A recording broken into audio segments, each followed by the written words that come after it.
Let's turn on main and then ito yung... Okay. So this one first. Off. Naka-off. So you can see that this is off. Naka-red. Okay. So here, hindi natin in-on yung push button. Okay? Itambalin natin ito. Hindi natin makikita ito.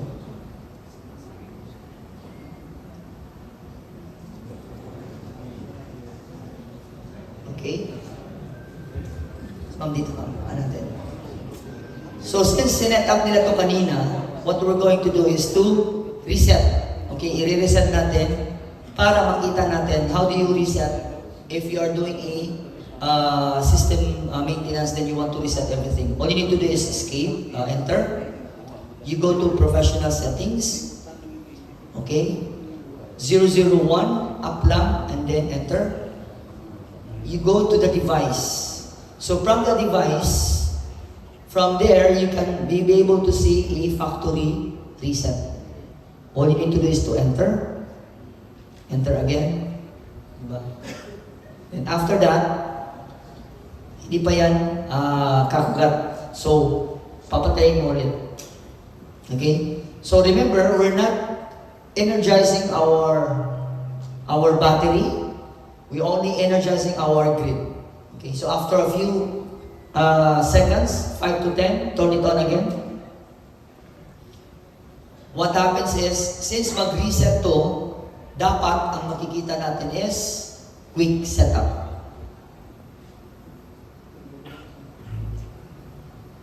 So, dapat quick setup ang lalabas. Okay, see? So, now you'll be able to see the quick setup. So, from the quick setup, which is in yung sa manual natin, enter, you go down, you just accept the time. So, set the time properly. And then, since ito meter, we're using the CT, we'll place the CT. Okay? So, that's CT. If you want to use the meter, by all means, not a problem. CT meter, and then choose the meter in here. You have 1:1 pH, 3. Oh, we're going to support chin. That's good. Or no meter at all. Okay.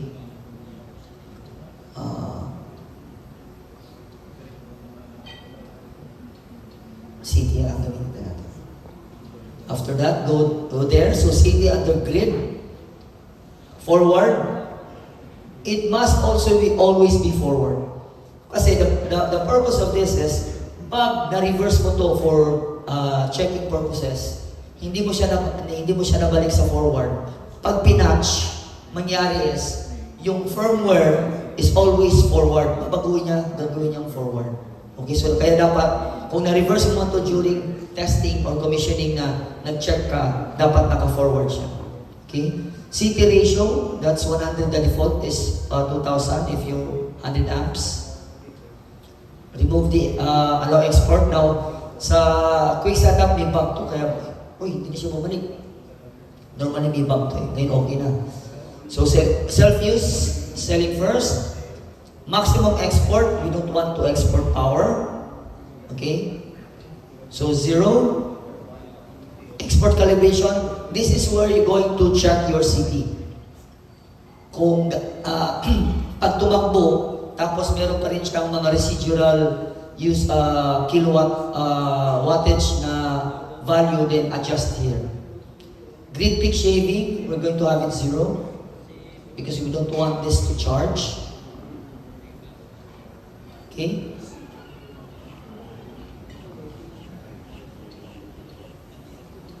Okay, next, down. And then, the battery, remember, we only turned on the grid. So, the battery, piliin natin, lithium LV. Sorry. And then, hanapin natin si Dynas. Okay? Now, if your battery is not on the list, all you need to do is, skip muna tayo. Page down. Then, you can see it from here. Sorry. Hindi siya You can see even Shoto is already here. Bytes, FD, Solis Alpha, storage. And you can see it from here that is lithium battery LV. Not anymore the Comly, but ang ginawa is to avoid confusion, the app and the LCD now has the same lithium battery LV. If you're going to choose this, walang problema at tatanggapin. But since meron tayong battery mismo, and then have it on a Dynas LV. Okay? So sinabi natin, ang battery mo is Dynas. Pero, naka-AC ka pa lang. Max charge, we don't change it because once we set the Dynas, kukunin niya kung ano ang firmware. Grid, we're going to choose the Gen 60. General 60. Okay? Enter. Skip. That's it. Okay, finished. Okay, skip. So everything is okay. That's it. Diba?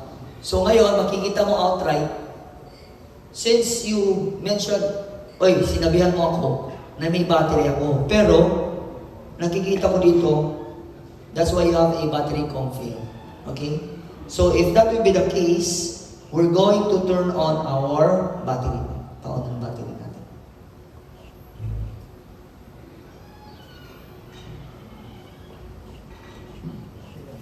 Okay? So inuna natin ang battery but not yet the circuit breaker niya. So, check, tinignan niya. Then we can see here, tingnan natin. So, nag-no battery siya, di ba? Meron siyang battery, pero nag-no battery siya, yet, makikita natin merong 29% detection sa battery SOC.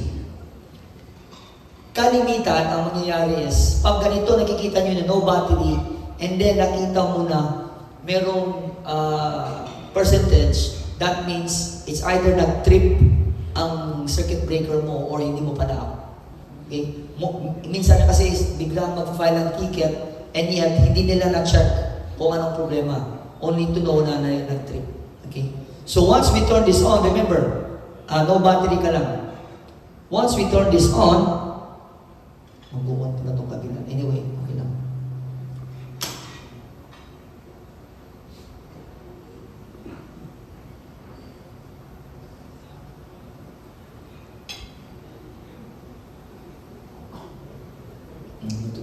Okay lang yan. Once we turn this on, maya-maya, see, ang sasabihin na niya is waiting. Di ba? So now, bakit natin uunahin ang grid? Kasi, ang grid, pagka nag-alarm ka ng no grid, pag in-on mo yan, ang tagal. Di ba? Ang gagawin niya is, maghihintay siya na, nilagay mo siya ng grid, maghihintay mo siya detection for more than a minute or two. So pag battery lang, mabilis lang. That's why, when you do a configuration, grid lang ang unahin mo. Wala kang ibang i-on. And then, based doon sa alarm na nakikita mo sa LCD, you do the stuff. Ayusin mo siya. That's how you do the commissioning in this sense. Okay? So ngayon, nang nakita mo siya na waiting, that means pag wala ka ng alarm, pag sinabi niya ng waiting, the hybrid is telling you, I'm waiting for your further instruction. Okay? So, lahat, wala na akong alarm, everything is fine, check na self-check ko yung sarili ko, wala akong alarm, I'm waiting for your next instruction. So, the best thing is whether you're going to turn on your PV or not, that's okay. In my case, the way I do it, pag nagko-commission ako sa bahay, kasi sa bahay naman ginagawa, gabi. To that, I won't do a lot of power. Okay? And here, the most important thing is, during this time, kung meron ka mang adjustment na gagawin, because here you will be able to see, di ba? Kung ang PV mo nag-import ka, ang PV mo ngayon, o yung load mo, is how big. You have to check now, kung ang reading mo doon sa DU meter mo is 1 kilowatt, ang reading mo dapat din dito is 1 kilowatt. Then, that's the time that you need to calibrate. Because, meron talagang offset ang CT. Ang CT class is, I think is, mapapansin mo yan, plus and minus 5. So, that's why you need to adjust. Okay? Pag wala na, that's the time that you're going to, ito tema. So that means, ang gagawin natin, since sinabi niya, I'm waiting for further instructions because I don't have any more alarms, and then that's the time that you're going to turn it on. Okay? Once you turn it on, maghihintay yan kasi ang gagawin niya, magsisync sa grid. So, kung naka-user define ka na 10 minutes, so can you imagine, 10 minutes ka maghihintay kung wala kang hinuli mong grid. Kaya it's always it's always important to do the grid first. So mamaya, malalaman natin ito na mag-sync.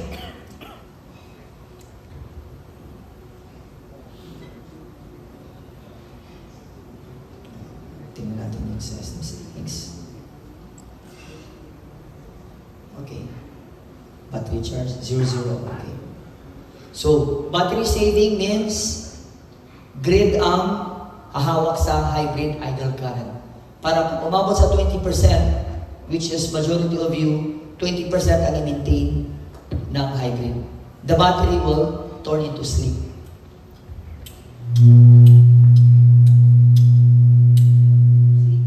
So after soft run, then it's generating. So that's the proper way of doing a commissioning on your hybrid. Wala ka ng problema. Diba? Ang hindi lang natin matest dito is yung CT mismo, reading. But the process is similar in terms of application. Diba? So, generating niyan. So, we're going to do a quick setup here also. So, since ito, titingnan mo ngayon, heartbeat loose. Yeah.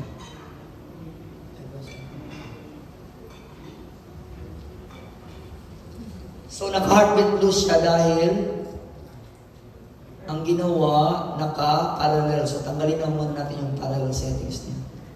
Okay? So, turn off.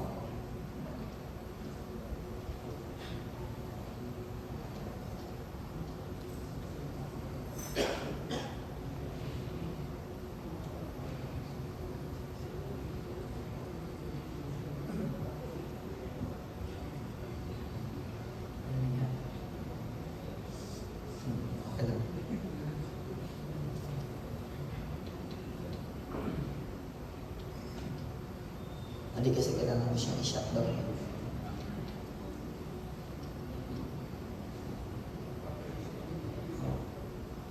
Let's do a factory reset.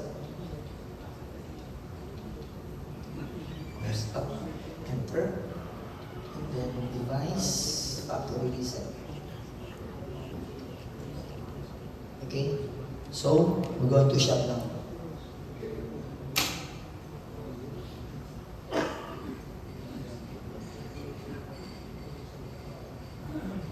So, no battery lang siya. Alarm. So, this would be, let me see. Ano ba ito?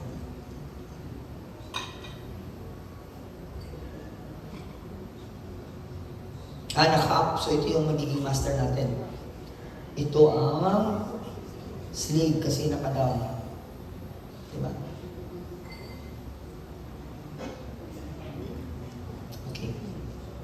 So we'll do a quick configuration. Ang importante lang is CT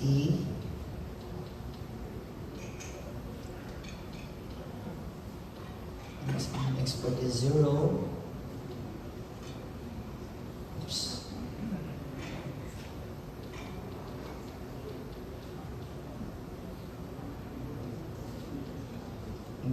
These also.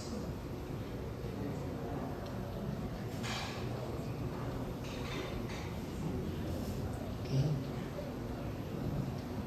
Next, battery is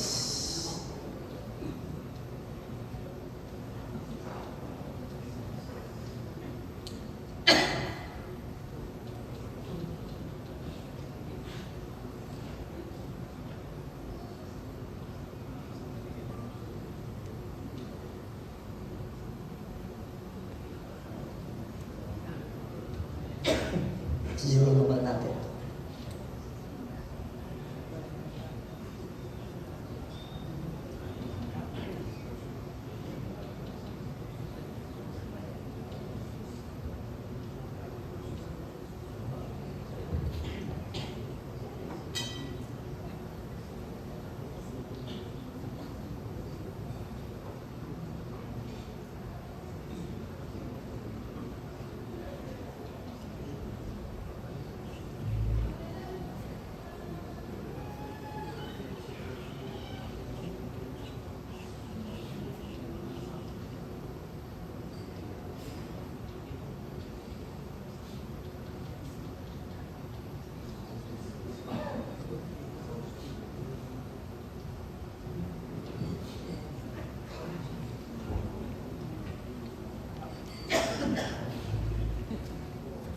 Okay, so this one is battery comp fail.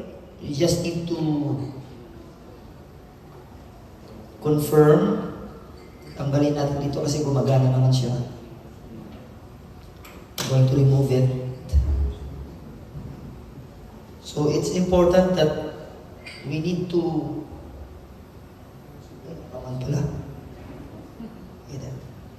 it is important that we need to verify that you don't have any issues in terms of your hybrid parallel setup.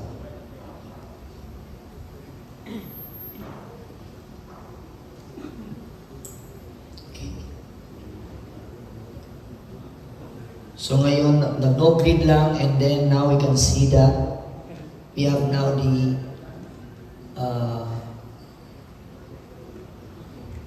BMS value. Since no grid siya, i-on natin. You can see that if there's no grid and then in-on mo, medyo matagal mawala ang no grid compared mo sa battery. Kaya it's always good to start with grid, battery, that PV can be the last one. Unlike kanina, wala siyang problem sa grid. Automatic nung na-detect niya yung battery, sasabi niya waiting. So if you are into a proper procedure, grid ang unahin mo kasi matagal mawala ang no grid alarm. Even though, if you're going to check it here, alarm settings, wala na siyang grid. Pero ang alarm mo dito sa taas, nagpa-flashing siya na, oy, wala akong grid na na-detect. Because it will take time to sync. That's why grid first, check whatever necessary to do, and then battery up the battery, because those are two important things. Okay? So now after that, check na niya, then it's waiting. Okay? So that means both of the inverters are running. So ang gagawin natin ngayon, since left side, okay, ibalik natin ito. So the left side is your master. Okay? Diba? Okay. So this turn is off. So the moment you turn off your push button, automatically, the hybrid will go into standby mode. Diba? Sasabihin niya, waiting ka agad. And pag in-on mo siya, mabilis din siyang bumalik.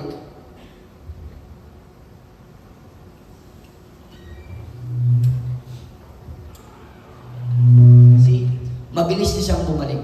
Kaya it's always best na for maintenance purposes, just turn it on. As long as hindi mo gagalawin yung grid. Kasi waiting and then kabila mo. Waiting din, di ba? So both are waiting because what we did is, tumatakbo siya individually, walang alarm. Now, i-parallel natin. Sa parallel, tanggalin natin ito. Okay? So sa master, since ito yung master natin, after having the dip switch on, you go to system settings, parallel, okay, enter, master, escape, save and exit. So makikita natin dito sa baba, okay, parallel system enabled. Pero, sinasabi niya, isa. Ako lang muna mag-isa. Because we haven't touched yet the other hybrid. Okay, so punta tayo ngayon dito sa slave. Remember, we are not turning on yet. Okay, that's the most important thing. Because we are doing configuration. When you're doing configuration, your hybrid should be on the standby mode. Yan yung pinaka-importante. Okay? So, waiting. And this one, gagawin natin. Remember, tinanggal namin, wala tayong kable. Tinanggal natin, okay? Para malaman natin ano ang alarm. Mahirap kasi yung sinet up namin, tapos walang alarm na makikita. Pagdating mo doon sa site mo, ikaw ang mag-set up, bakit nagkaka-alarm? Wala namang alarm during training. So, dapat may alarm na ilalabas natin para ma-figure out yung paano. So, system settings, parallel, okay, and then master, 2, okay, save and exit. So, mag-waiting siya, automatic, ang alarm niya is heartbeat loose. That means, uy, parallel ako pero wala akong nakitang master. Diba? Which is, nakatanggal. Diba? Si master naman, ito ma'am. Si master naman, sinasabi niya, ako lang mag-isa. Kaya, 1. Diba? So, remember, X1 na siya para sa system X1 kasi maghihintay lang siya kung sino yung nakakabit sa kanya. So, from PB, connect natin sa PA. Okay? So, tingnan natin ngayon sa baba ang PA. So, tingnan natin ngayon dito sa taas. Anong mangyayari? Diba? So, ID2, slave.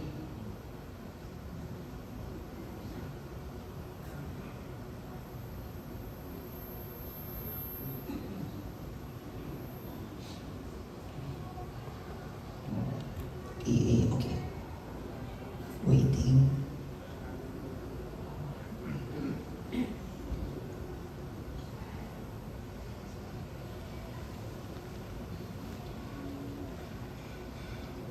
Okay, heartbeat news. Tingnan natin.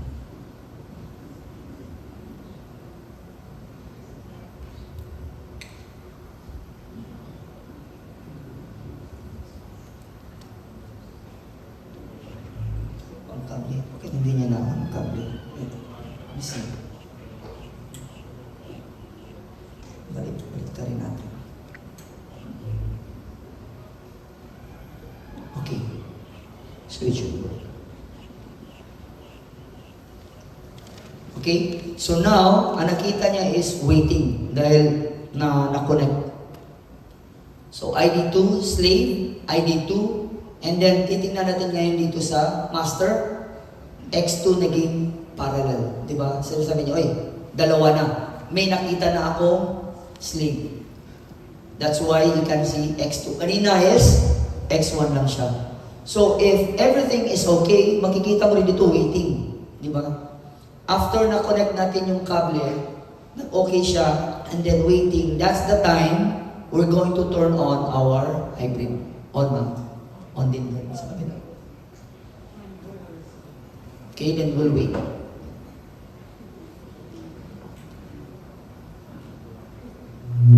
So, di ba? Kabila.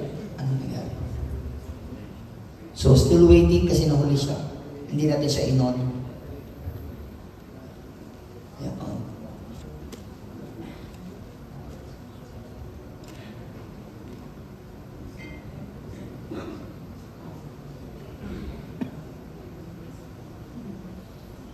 So, remember, we did not touch anything. Only the grid and the configuration, okay? After that, pag nag-parallel na siya na tama, doon pa natin gagalawin ang backup output mo na connectivity.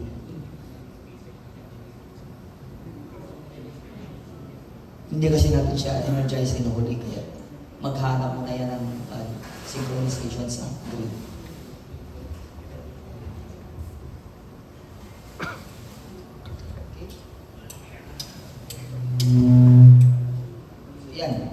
So, generating na silang both. So, that means our hybrid is properly configured. Doon pa natin i-up ang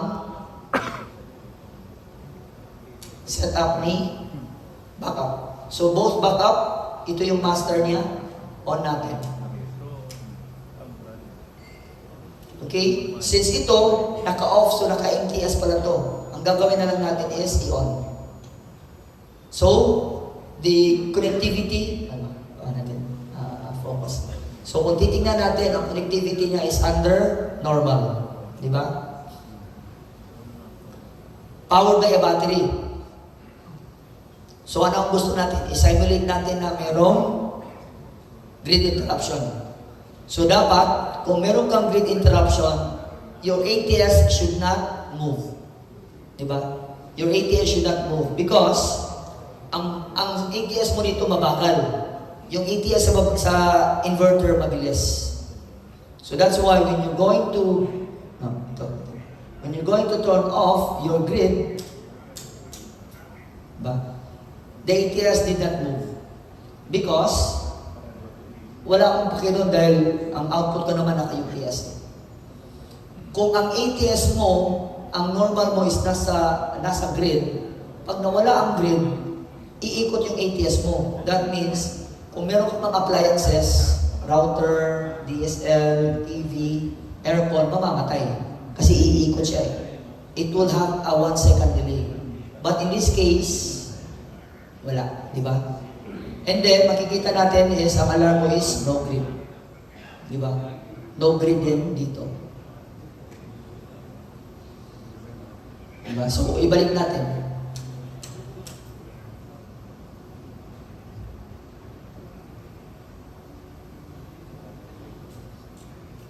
So, ipasync lang natin, and then, what happens is, isimulate natin, the things that I'm actually doing is a checklist. Diba? So, kung nagsulat kayo, yun yung checklist on how to properly enable the hybrid.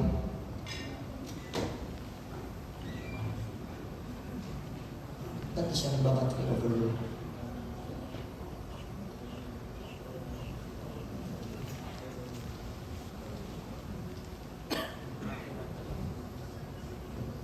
Oo. Battery settings. Okay. So, nakasibo kaya pala. Hindi siya maka-discharge. Okay, wait. Dito. Lagyan lang natin ng 1.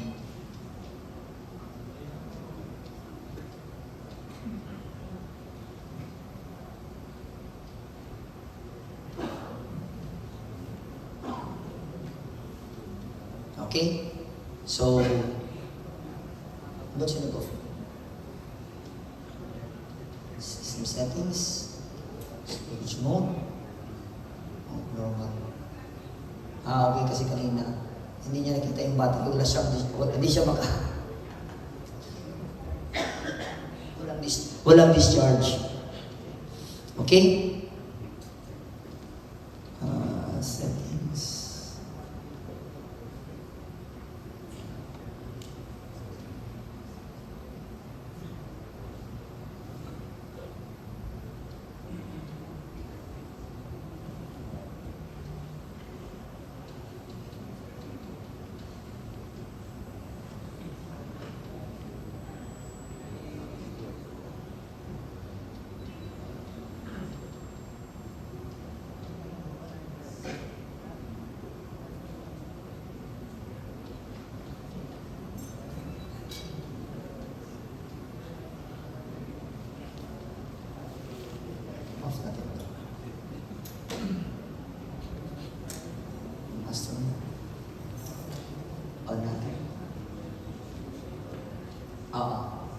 Pag namatay ang master mo, automatic mag-alarm siya.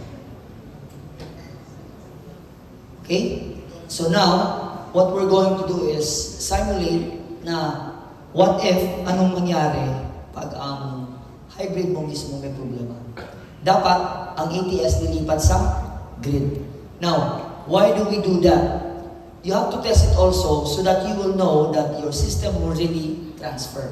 Diba? To check your ATS. The good thing about it is, pag may problema ka sa system mo, you have the time to be able to support. Kasi sasabihin mo yan, ma'am, mag-service kami sa inyo dahil may problema ang installation natin. Sasabihin nila, sir, meron kaming ilaw. So that buys you time in terms of support. So pag pinatay natin ang output ni hybrid, which is normal kasi siya eh, then both are running. Diba? So ito yung normal mo, nasa backup output, ito yung reserve, which is a grid. Diba? So lilipat siya sa reserve, which is your grid. That buys you time to be able to support your client. So basically, this is how it works. So mamaya, we're going to, you can come in and check together with the Ian engineers to play around if you want. Okay? So the last thing that I'm trying to say is, you must have what we call emergency shutdown. Pag may problema, ano ang gagawin natin pag may problema? Okay? So the first thing that you need to do if you're doing an emergency checklist sa kliyente mo is, this is your concentrator. Lahat ng system na tumatakbo is under your hybrid. So that means, pag tumawag ang kliyente mo, sir, parang may problema ang solar ko, anong gagawin natin? And then sasabihin mo, ma'am, may mga anomalies ba? Pag sinabi mo, kailangan natin mag-emergency shutdown. So explain it to them, mag-emergency shutdown. So kung may listahan kayo, ang gagawin yung listahan is, turn off first your push button. I-off mo lang ang push button. Because once you off your push button, basically standby ka agad ang hybrid. Ang gagawin niya is, yung grid mo, hindi na magsusupply, battery mo rin, hindi na rin siya magsusupply kasi tinanggalan mo ng load. Ang load lang ng battery mo is your inverter. Okay? After that, now you can choose whether you're going to your grid, okay, and then next to your battery. And by all means, after that, your PV. Because this is an emergency shutdown. And then by all means, kung titingnan mo dito yan, lahat ng power pupunta ngayon siya sa grid. Kasi wala ka ng hybrid eh. So lahat ng power pupunta sa grid. So as if wala ka ng system na tumatakbo doon sa solar mo. So those are important things that you need to do. Okay? Aside from regular startup and regular shutdown. Okay? So now you can play around in here.